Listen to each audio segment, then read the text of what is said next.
Hey, good morning, everyone. It is Sunday, April the 5th, and it is now our sixth lesson in the Word Aflame Pentecostal Publishing House curriculum. We'll be doing Sharing His Mission. This is the spring quarter. The title of today's lesson is The Disciples' Prayer.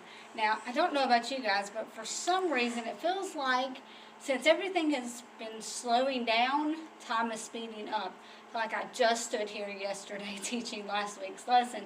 But I am grateful to have this opportunity to be able to teach these lessons to whoever out there is listening. I hope that you receive something from this lesson today. Before we get too far into this, let's go ahead and pause to pray. God, we thank you for the opportunity to be here again today. God, I pray that you will meet the needs of the individuals that are hearing my voice today. God, touch our hearts and minds that we'll be able to receive something from you. Bless and keep us. We love you and thank you for all things. In Jesus' name we pray. Amen. Today, our lesson is the Disciples' Prayer, and we're going to be talking about the Lord's Prayer. So we're going to get right into our focused thought. It is important for us to pray after the manner Jesus taught his disciples to pray. We'll get into this later, but keep in mind that this is not an actual prayer that you are expected to pray those literal words. We're going to be breaking the Lord's Prayer down into what kind of things you should be praying about or how you should approach Jesus when you pray. Matthew chapter 6 verse 9 reads, "After this manner, therefore, pray ye, Our Father which art in heaven, hallowed be thy name. And when thou prayest," this is Matthew chapter 6 verses 5 through 15, "And when thou prayest, thou shalt not be as the hypocrites are, for they love to pray standing in the synagogues and in the corner of the streets, that they may be seen of men. Verily I say unto you, they have their reward. But thou, when thou prayest, enter into thy closet, and when thou hast shut thy door, and pray to thy Father which is in secret. And thy Father which seeth in secret shall reward thee openly. But when ye pray, use not vain repetitions, as the heathen do, for they think that they shall be heard for their much speaking. Be not ye therefore like unto them, for your Father knoweth what things ye have need of, before ye ask him. After this manner therefore pray ye, Our Father which art in heaven, hallowed be thy name. Thy kingdom come, thy will be done, in earth as it is in heaven. Give us this day our daily bread, and forgive us our debts as we forgive our debtors. And lead us not into temptation, but deliver us from evil. For thine is the kingdom, and the power, and the glory forever. Amen. And if you forgive men their trespasses, your heavenly Father will also forgive you. But if you forgive not men their trespasses, neither will your Father forgive your trespasses." Luke chapter 18 verse 1 reads, "And he spake a parable unto them to this end, that men ought always to pray and not to faint." Contemplating the topic. Again, if you have your manual, you can follow along with the culture connection, but if not, here we go. Title of today's culture connection is Echo. Jesus taught us to pray. Paul admonished us to pray. Our pastors remind us to pray. But some days we are busy, forgetful, lazy, or carnal. Some days we just do not pray. We do not want to pray. We know we need to pray, but we do not always pray. But when someone tells us their woes and we remember the power of prayer, we say, "I'll pray for you." We say it, we mean it, but we don't always do it. Why? Most of the time it's because we forget. Enter Echo Prayer. This is an app for iPhone and Android designed to help keep track of those who need prayer. It is designed to keep our prayer list for us, even to remind us to pray. You can set a reminder to pray at a certain time of day or for a certain prayer request. And when God answers your prayer, click Answered. Dance a dance of joy and keep praying for the rest of the people on your list. Given the sincerity of prayer, let us hope we can mature beyond needing a phone alarm to call us to prayer. But in some way, we must discipline ourselves to keep our promise to pray for people. God will keep his promise when he tells us he is listening to us. Our prayers plus God's power will produce answered prayers. Now, I have to be honest, I didn't check to see if that was an actual app, but again, could be a fun little homework assignment for you guys if you can look to see after the lesson. Put your phones down. If you can look after the lesson and see if it's a real app. If it is, hey, I mean, there is no harm. There are people I know who actually do set an alarm every day to, hey, at this time I'm going to stop to pray. Most of your phones have alarms that you can do that, so it's not a bad idea. The point being, though, is you shouldn't have to be reminded to pray, even though we are. Today we're going to start off by talking with a woman about a woman named Nona Freeman. Now, this is in the lesson, and what happened was Nona was, my words just left, I'm sorry. She was diagnosed with leukemia, and she had only been working on a job for just a short while, and when she got diagnosed with leukemia, well, her first instinct was not to pray. Her first instinct was, God, why did you allow this to happen to me, and all of those things. Well, her husband started a prayer chain and started getting people to pray without even consulting her, just went straight into, we have a God who can. Well, one night she was dreaming, and she dreamed about a man who fell down on his knees and was praying for her, interceding on her behalf. She ended up being healed of leukemia. The point of this being that sometimes you can't pray for yourself. There's going to be times that you don't know how to pray for yourself, but you need to know that other people are praying for you. Whenever you...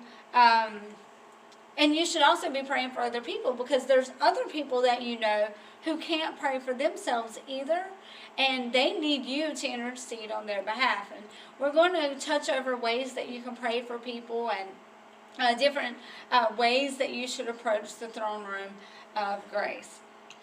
When you prayed, so this is the first part of whenever Jesus was talking, he said, when you pray, okay, like this. So first we need to know that prayer is not optional. Okay, it's not, like I said last week, this isn't a question mark. Oh, do I need to pray? It's an exclamation point. Pray. Right now, everyone, I'm certain, every household has something that they need prayer for. Something that is major that's happened that you're needing God to intercede and help you either have peace with, or have joy with, or to just completely fix the problem altogether. Prayer's not optional. In other religions and other type of institutionalized, as this says, religion, prayer's a routine. It's something that they do rote prayers, or everybody prays chants and things like that. But it ends up being an empty ritual where you lose your heart. It's kind of like when people, they learn a song, and they learn a song to the point that it's structured. I can only sing it exactly like this, and that's the way the prayer is. I can only say the prayer exactly like this. Well, you leave little room for, to see where the God is in that. So what this is saying is, when you pray, and you pray like this, he is not literally saying, quote the words I'm saying and repeat after me word for word. He is saying, in this manner, or the same way I am. We get kind of caught, some people, in bedtime prayers, now I'll lay me down to sleep, which is really great for kids when you're first teaching them to say goodnight prayers, or when you're doing God is great, God is good type prayers, where it is an empty ritual sometimes if you don't teach the child past that to say, okay, now why are we praying these prayers? So this is, you've got to get beyond the point of I'm praying because I have to, and get to the point where you're praying because you see the necessity, and you are praying because you are trying to touch God. Prayer is an event. It is not, or is prayer a lifestyle? Sometimes we view it as the thing that closes our service. Let's close the service in prayer. Or would you please pray over the food? It's an event. It's something you do before something or after something. Pray before bed. Those are events. But when you make prayer a lifestyle, you are walking in prayer. It's whenever you hear the person and they're driving and just all of a sudden you hear them say, "Thank you, Jesus." Because prayer is now a lifestyle. It's not something that they only do before bed or to dismiss a service or before opening a lesson. It is something that just comes out of their mouth or lives in their heads continually. It's a lifestyle. And we need to get to that point, especially, well, always, I'm not going to say especially, but right now when there's so much chaos going on, we need to, develop this time in our lives where the song "I Love Ever Be," where your praise will ever be on my lips, or a prayer will ever be on our lips, and go from there. Not as the hypocrites. So just so you guys know, I am a nerd. Very, very, very big, geeky nerd. And so I like to give definitions for things. So I have a lot of definitions in this slide because I feel like sometimes we may not know what the word means, and it's important to know what it means so you get the better understanding. So, going forward, almost every slide will have a definition on it. First word that we're going to define is, what is a hypocrite? We say it all the time. We go into, well, a hypocrite, I can't sit in the church with hypocrites, or I can't worship with a hypocrite. Well, a hypocrite is not just something that is a spiritual thing. It is any person who puts on a false appearance. It can be a virtue or a religion. This was taken from the Merriam-Webster dictionary, as are all of the definitions I will pull up. This is anybody who says one thing, but their actions show another, or they believe one thing and their actions show another. These are the people who, in the religious sect, may come to church and they're the biggest shouters in the bunch, but they're also the biggest partiers on the night before. These are the people who say that God is number one in their life, but they choose to go to a football game instead of a church on Sunday morning. Placing God below this football game. That's just an example. So a hypocrite is anyone who puts on a false appearance. They say they are one thing, but they act in a different way. C.S. Lewis described this as having a vague devotional mood. Now, C.S. Lewis is one of my favorite authors, and this phrase that he has, I really like the terminology here, a vague devotional mood. And what this makes me think is you're kind of like, oh, I'm going to half-heartedly pray, or I'm going to half-heartedly submit my life to God. And whenever you pray, you can't do this as a hypocrite does. God isn't fooled, and He's not mocked. He knows exactly your heart. So He's picking up on, are you just praying because you feel like you have to, or are you praying because you know you desperately need to? And that's going to be a game changer. It is more than a duty or a display. Prayer should never be something that you feel you must do. Or it should never be something that you do because you want everybody to see you do it. We've been to churches before where, you see people praying and they got one eye open to make sure the crowd's making sure they see them shout or make sure they see them. And, I'm not saying necessarily that as a judgmental thing, but to say, our prayers should never be about other people to the extent that, hey, look at what I'm doing. But it should always be, again, pointed upwards towards God and saying, hey, God, this is so important to me. I am going to pour my heart out. And it shouldn't be a duty. A duty, to me, sounds like, harsh and something that you are forced to do against your will. But if you truly love God, you're going to desire communication with Him. And again, the display part, at our church, when we're able to meet 15 minutes before our church services start, we turn off the lights, we have music, and we just have a moment of prayer. And it's not about who can pray the hardest, and it's not even for our church as a whole to say, look what we're doing, but it's something that says, hey God, before we open this service, we want to take away conversation with others, and we want to get our mind pointed towards you, not as the hypocrites. We don't want to come to church to say we're coming to worship you, but actually come to church to catch up on the local gossip. Not as the hypocrites. We meet to pray because it is our pleasure. Now, praying in secret.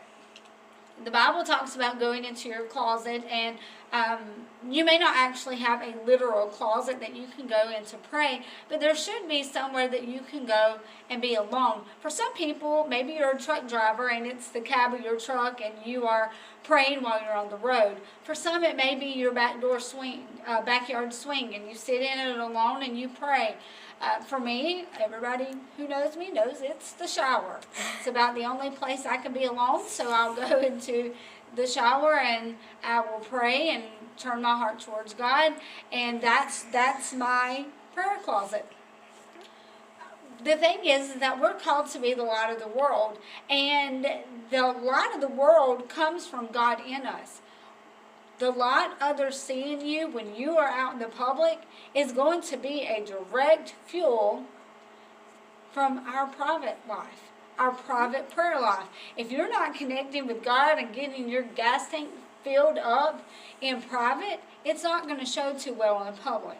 And people know when you're fake.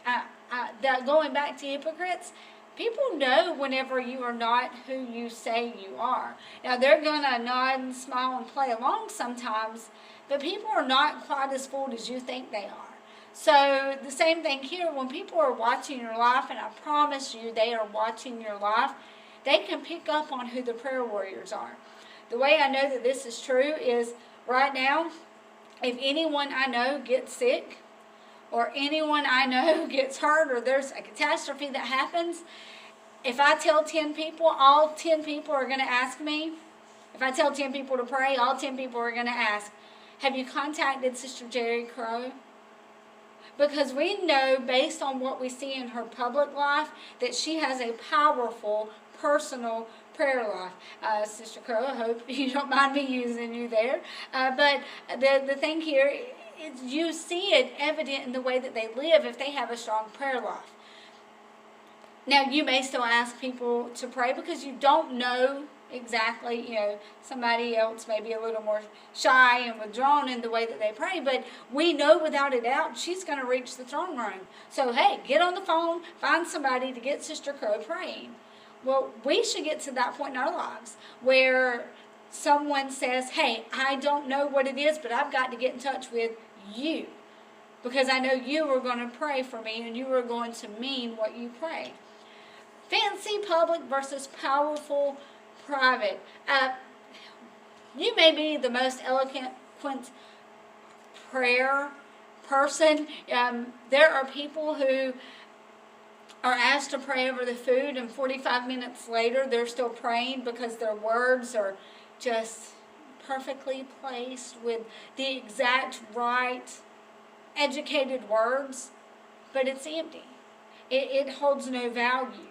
It does, of course, because it's prayer, but the value isn't as strong as someone who goes in private and cries and pours their heart out. If you've ever seen the movie War Room, where the lady is praying in her kitchen and she is giving God everything she has in that moment, that is a powerful private moment, which means so much more if she had did the same thing fake in church just to get attention or out in the open where everybody can see her. Now, I'm not saying that you should never pray in public, okay? And I'm not saying that eloquent speakers are not praying as they should, but I am saying that there is something powerful about meeting God in private and pouring out your entire being into that request that you have.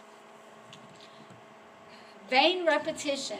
So, a few years ago now, or months ago at least, Sister Rachel preached a message where she talked about the difference between a rut and a groove. A rut is whenever you get bogged down and you kind of get caught up and you just can't keep going.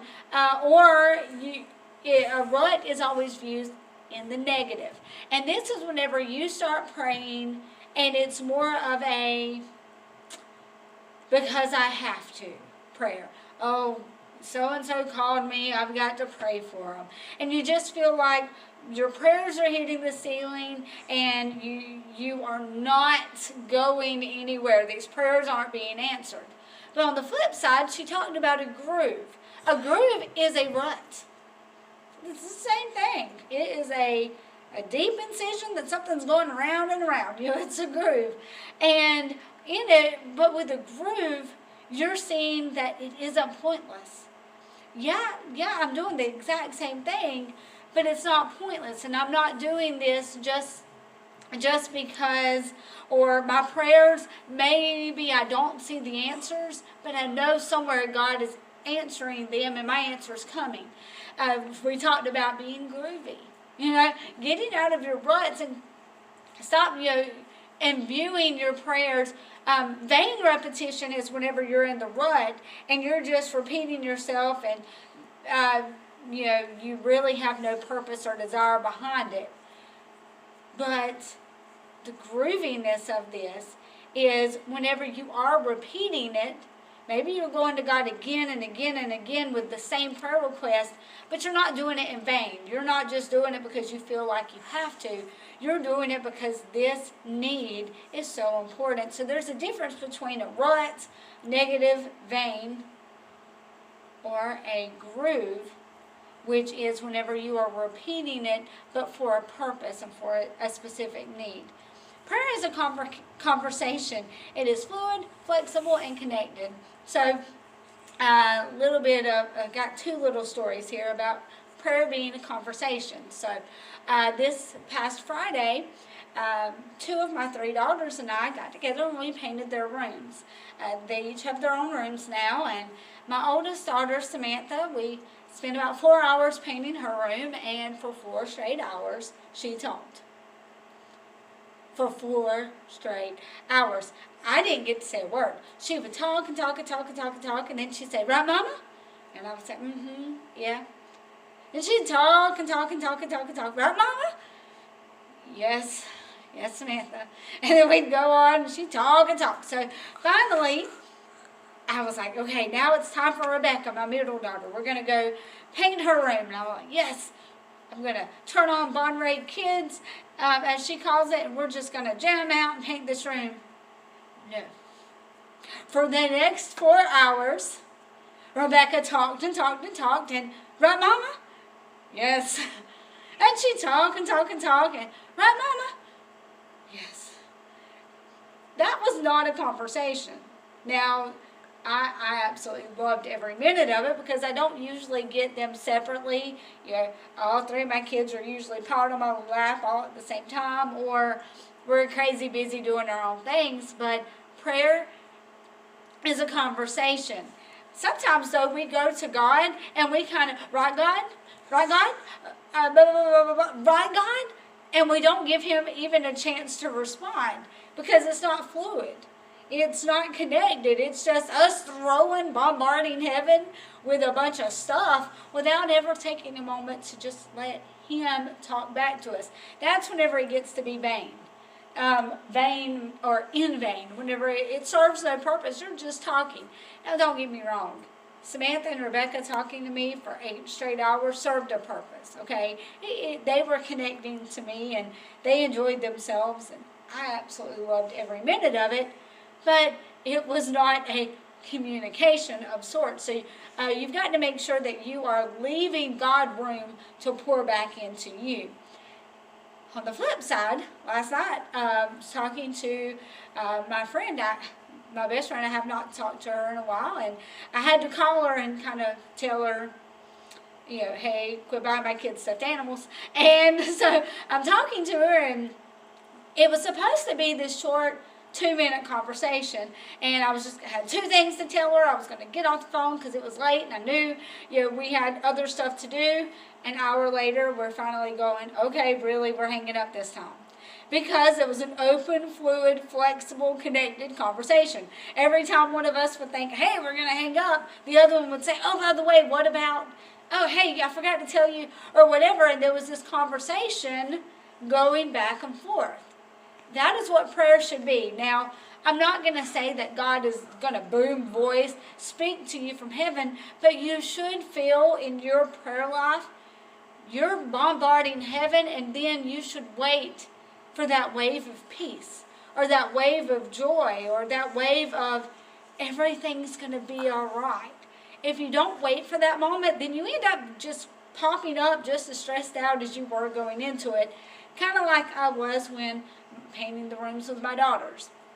I left that night kind of shaking a little bit like, a dog who has been subjected to fireworks. A little bit jittery. But it was still great. Don't get me wrong. Please don't misunderstand me. But the point here that I'm trying to make is make sure that you're not just praying in vain, just throwing meaningless words at God, but instead you're leaving a line of communication open with Him. The effectual, fervent prayer of a righteous man availeth much. James chapter 5, verse 16. The effectual, so to cause and effect, fervent prayer, meaning when you are bombarding heaven for a reason, with a purpose, then that's going to avail much. However, if you are just tossing out, hey, yeah, I'll pray for you, bless you, and you don't mean what you say, you're not going to get as far. Now, God does answer prayers, prayers that we wouldn't even believe. But what He desires is an open and honest conversation with Him, keeping those lines open. So now I want you to take a moment and just think, have you ever seen great things happen because you've prayed? Prayer changes things. And in the times, right now, everything going on, I can't honestly say that God is going to change everything physically or financially or whatever. Things may not change in the literal sense, but God can change you.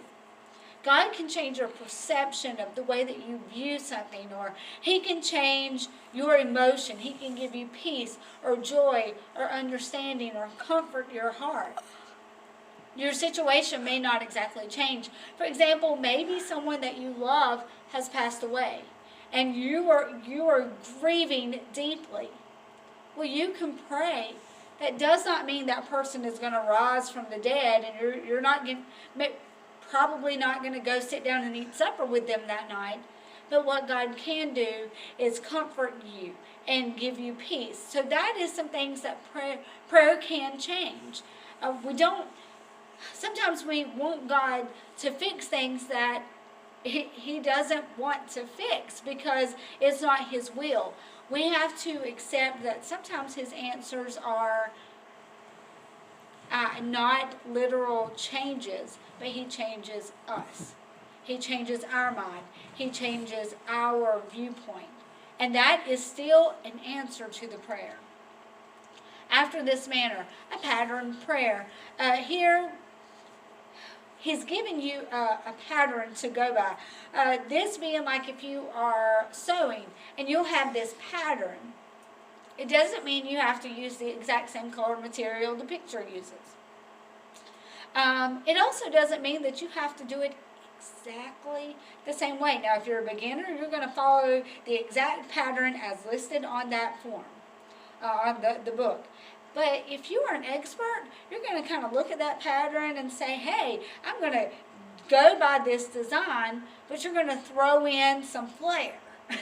Well, that's kind of what this is. Jesus prays this prayer, our Father which art in heaven, hallowed be thy name. And He's given us this guideline, but it's the pattern to use, not the actual words. Okay, I hope that makes sense. So we're going to break this prayer this prayer down into sometimes one single word. So the first one is our. Our is because your prayers should not be selfish. It should not be all about me, me, me.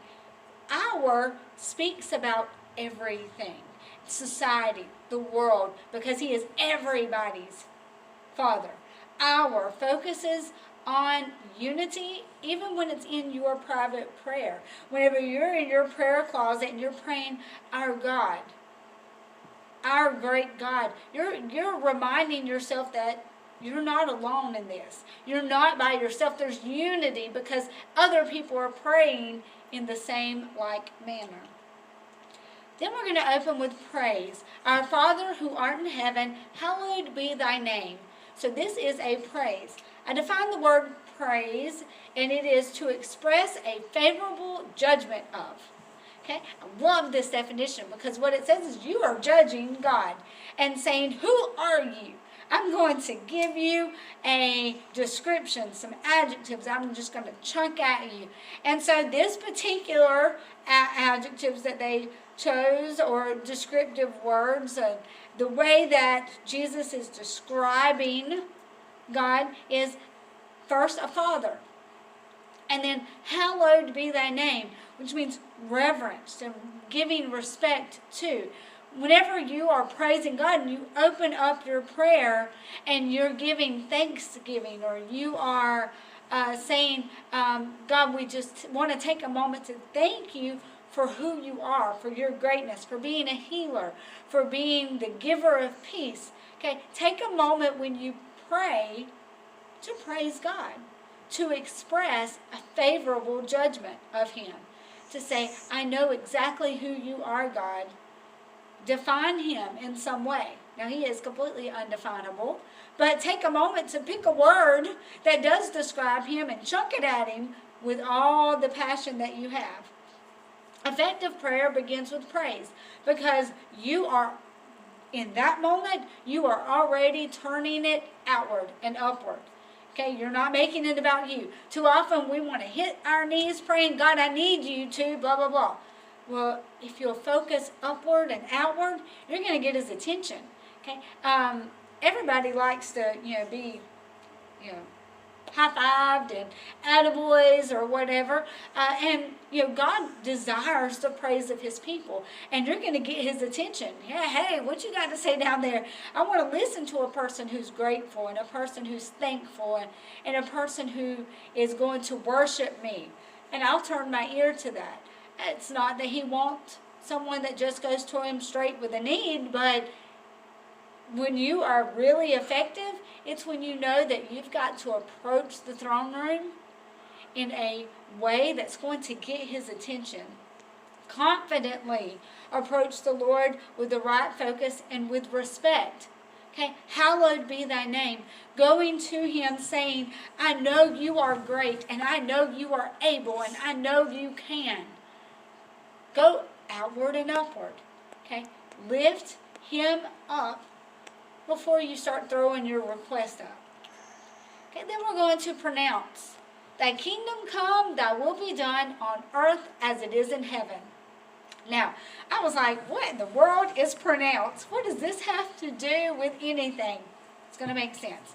Pronounce is defined as to declare officially or ceremoniously, such as, I now declare Mr. and Mrs. blah, blah, blah for the first time. And you are declaring or pronouncing something to be so. You are officially declaring this to be true. I loved that. So whenever you are praying, you are going to officially and with passion declare, thy will be done. I believe that your will is going to happen.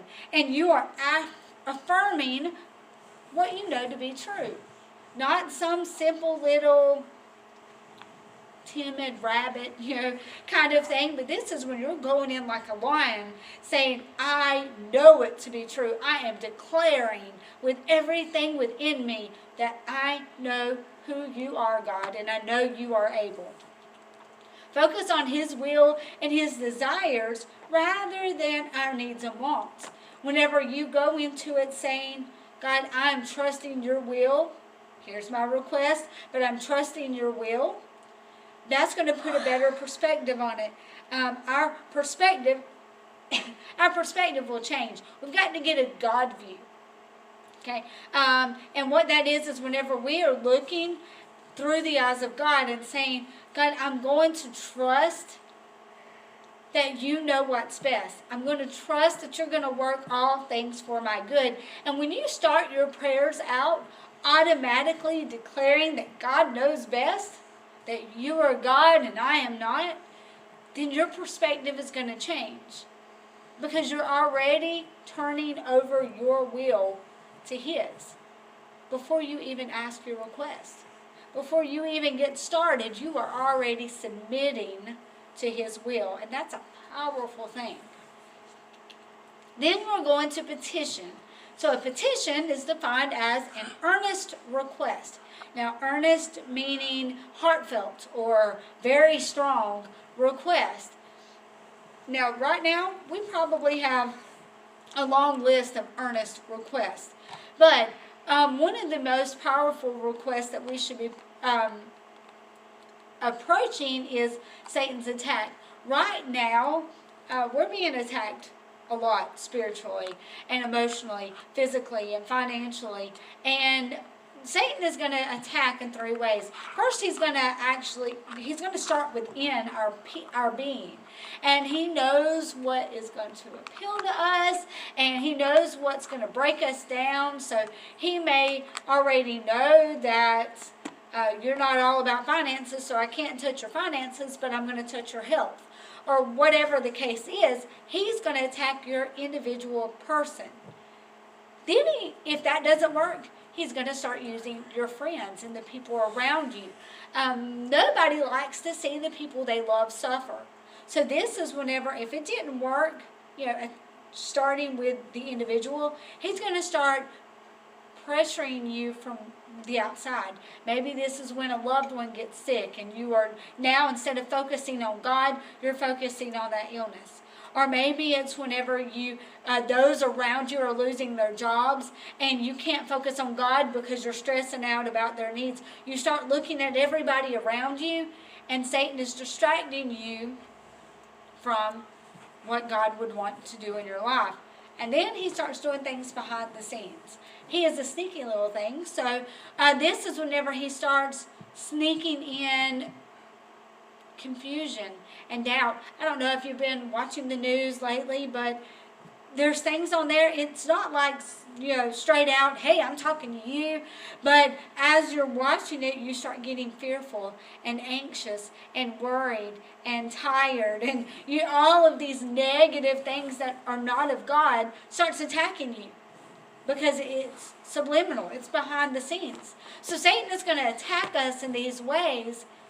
And this is whenever we are going to have to stop and not let this work and start going to God with earnest request. Praying specifically for solutions. Praying for clear minds. Or for instruction from godly people and Jesus-centered friends and peers. Because what's going to happen here is, especially, guys, this lesson is very timely for what's going on in our world right now, because we're being attacked from every single angle.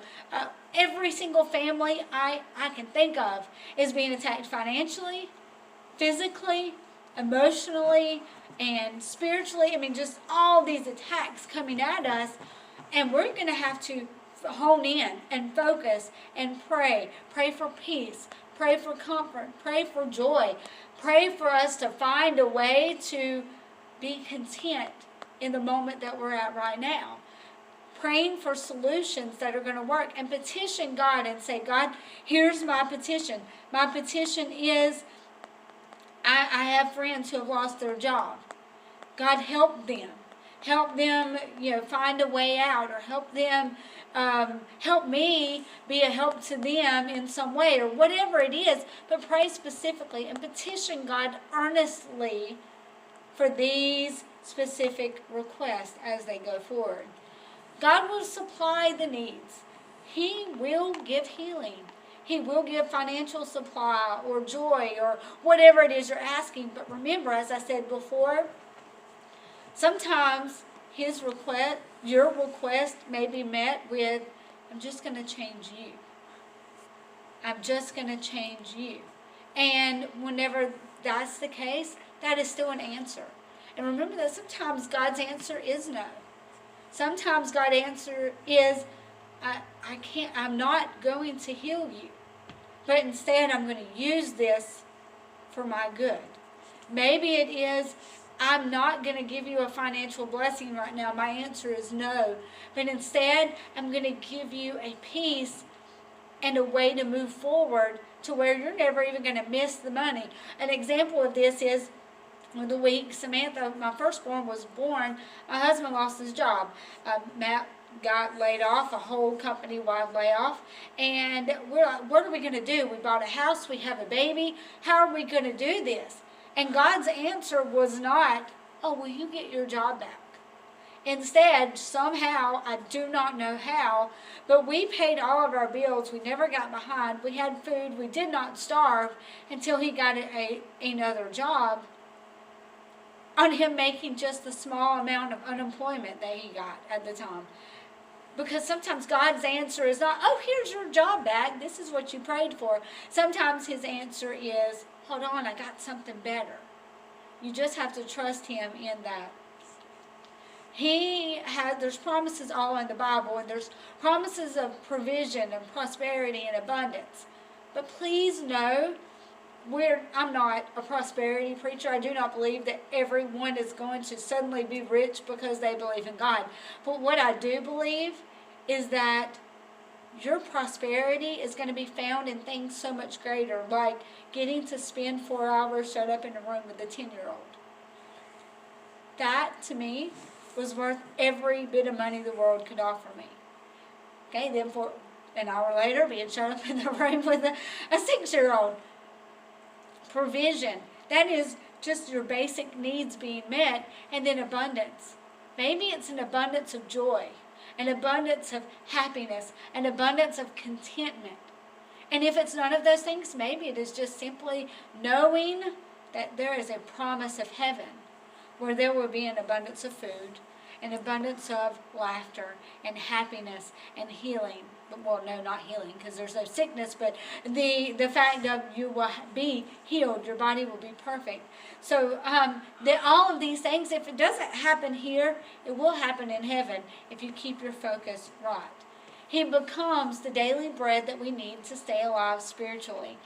If you are not speaking with him on a daily basis, if you're not communicating with him on a daily basis, you are not going to survive spiritually. Too often we want to use God as the genie. Just pull out our magic lamp and rub it and poof, what do you need? And expect God to just answer our needs like that. But God desires a constant, daily prayer from us, a communication from us.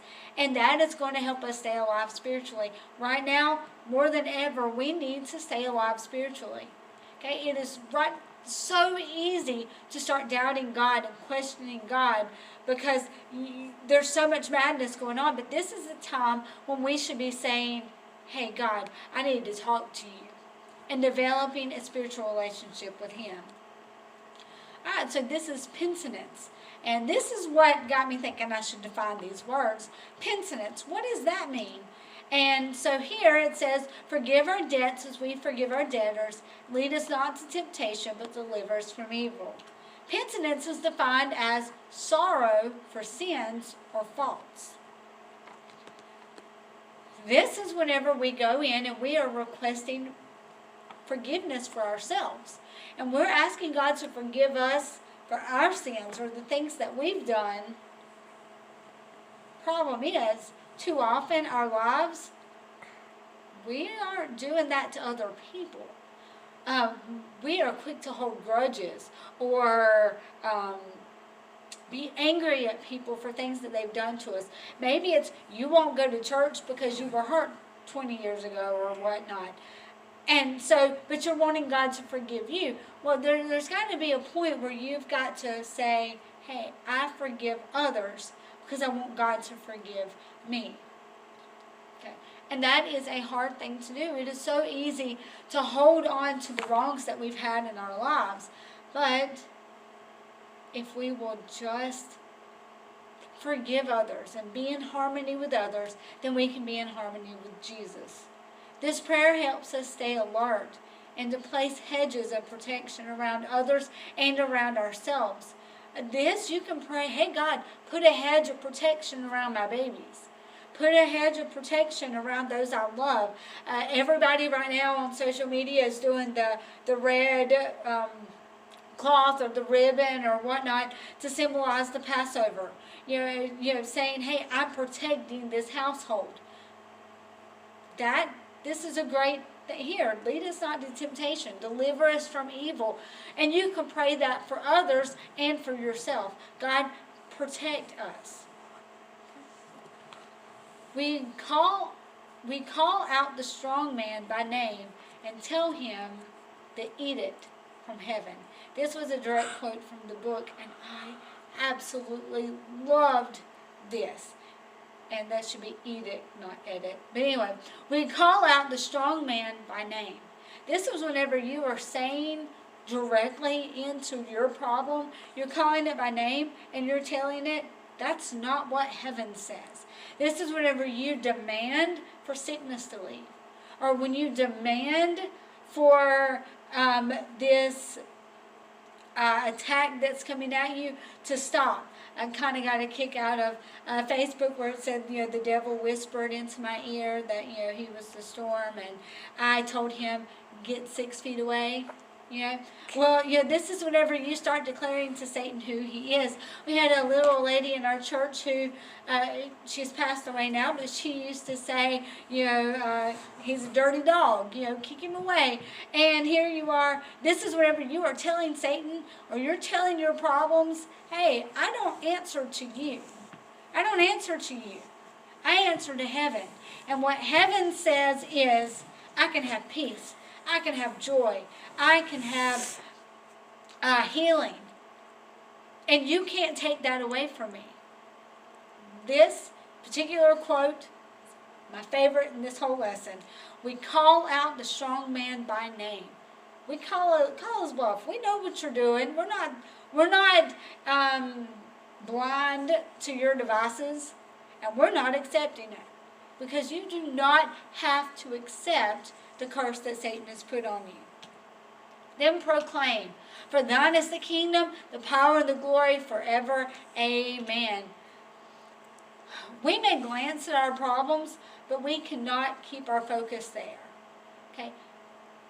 If you notice, this particular prayer spent more time praising God for who he was and declaring the power of God than it did giving up prayer requests. If you sit there and you just muddle in your problems, then you just get bogged down in it. That's when you get in your rut. But the groovy part is whenever you look at your problem and say, but my God's got it. And you move past it and start focusing again upward. Take a moment to look inward and say, God, I do have a need. Because, it says that he wants us to, the Bible tells us he wants us to list our needs, to boldly tell him what we need. But we should just give those a glance. Hey, God, here's my need. And then focus back on him. Take a moment. You need that moment. Sometimes you need lots of moments because so much is going crazy right now. But don't dwell there. Don't stay in your little pity pot and, ashes and moan and groan and ripping your clothes because things are going wrong. Instead, focus on God. Focus briefly on yourself and then go back to focusing on God, because that is where the prayers get answered. We acknowledge the giver of all good things whenever we say, hey God, now that I've asked those requests, I'm believing that you are going to meet those needs, because he's the giver of all good things. And do it for the glory of God. When you're praying and you're closing, don't close with prayer because you think, now if I tell him how good he is, he's going to give me my prayer. Kind of like when your kid rubs your face and tells you that you're beautiful, and you're like, oh, and then they say, can I have your phone? Yeah, they're only telling you something nice because they want something from you. Okay, don't treat God that way. Tell him how good he is because you want to tell him how good he is, not because you're expecting something in return. Because God has already given us the promise of the good things. Okay? Always to pray and not to faint. Prayer is not for the weak. Okay? Sometimes we think that the altar is for the sinner. And we think that the altar is where somebody goes because they did some bad thing in their life that they need to repent for. No, your prayer closet, your altar, the place that you meet God is because you are strong enough to know where your strength comes from. Okay? It's not for the weak. Weak people are the ones walking around worried and confused and full of hatred. Strong people are the ones who know that their power comes from God. They went to him in prayer and they have demanded heaven. They have declared the armies of God to go and fight for them. Okay? It's not for the weak. Effective prayer is based on his promises, knowing that he is just and good to keep all of the promises that he gave. Now, let's talk just a minute about Jesus' prayer before he went to the cross. The Garden of Gethsemane. Garden of Gethsemane, Jesus took some friends with him, and they ended up sleeping, and that's a whole different story. But Jesus, he went to his prayer closet. He got off alone. He got away from his friends, and he prayed, and he prayed, and he prayed. Not vain repetitions, not doubtless whatever, but he had to overcome himself. And he had to submit to not my will, but thy will be done. He had to submit to the will of God. And whenever he did, he was able to stand up strong. Yeah, he was praying so hard, he sweated blood. But he wasn't weak. When he stood up, he was strong. He was powerful because he knew that God was fighting for him. John chapter 18, verse 11 reads, Then said Jesus unto Peter, Put up thy sword into the sheath. The cup which my Father hath given me, shall I not drink it? This is when Jesus is strong enough, because he's not weak. He's strong enough to say, Put it up. Stop fighting. I trust God's will, and I'm going to take whatever he throws at me. Okay. Right now, we've got to, in our personal lives, we've got to get to the point to where we say, all right, God, I'm going to drink whatever it is that you give me. It might be bitter. It might be sour. It might be the most horrible thing I've ever did, but I trust that you know what you're doing and do it.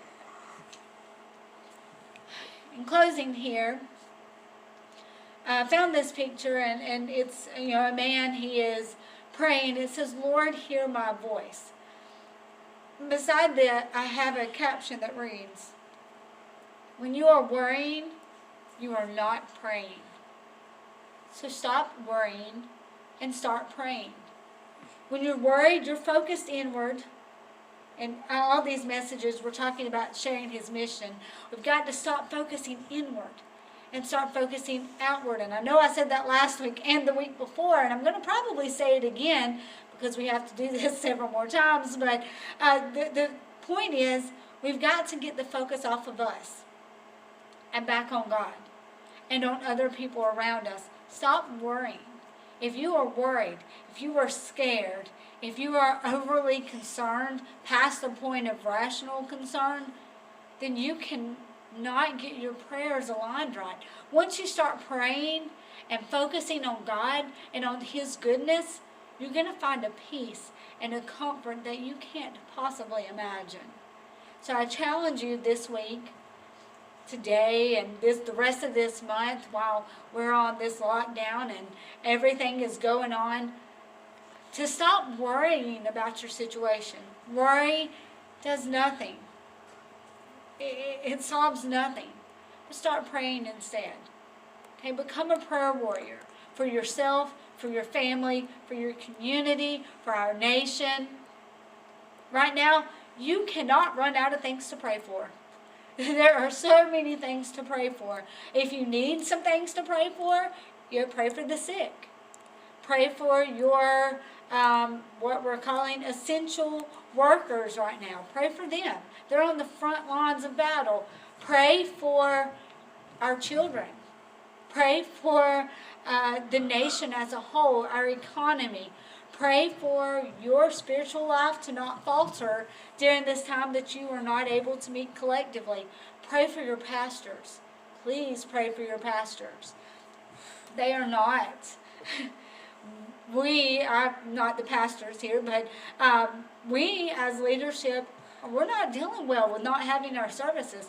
We miss our people, and I say our people because they're our family. We miss the people that we're around. We miss you guys. Oh, unbelievably much miss you guys. And so pray for your pastors and the leaders of your church, because we're struggling right now with trying to meet the fine line of what does God want us to do and what is right to do. And I know some people think that, we should be still holding service, and maybe we should, but I think for the collective good of the people who are attend here, we're doing the right thing. So be praying for your pastors that will continue to make decisions that are godly decisions. And then make sure that you're praying for yourself. It's not selfish. Pray for yourself. Give yourself some love. And so this is where I'll leave you at for this week. Just pray. And pray for each other. Text people and say, hey, I'm praying for you. So I will be quiet now. Do love and appreciate all of you. Miss every single one of you. Hope you are enjoying these lessons. I will see you again next week, and the next week, and the next week. And so, again, I hope you're enjoying these. Share and be good till I see you then. Love you guys. Bye.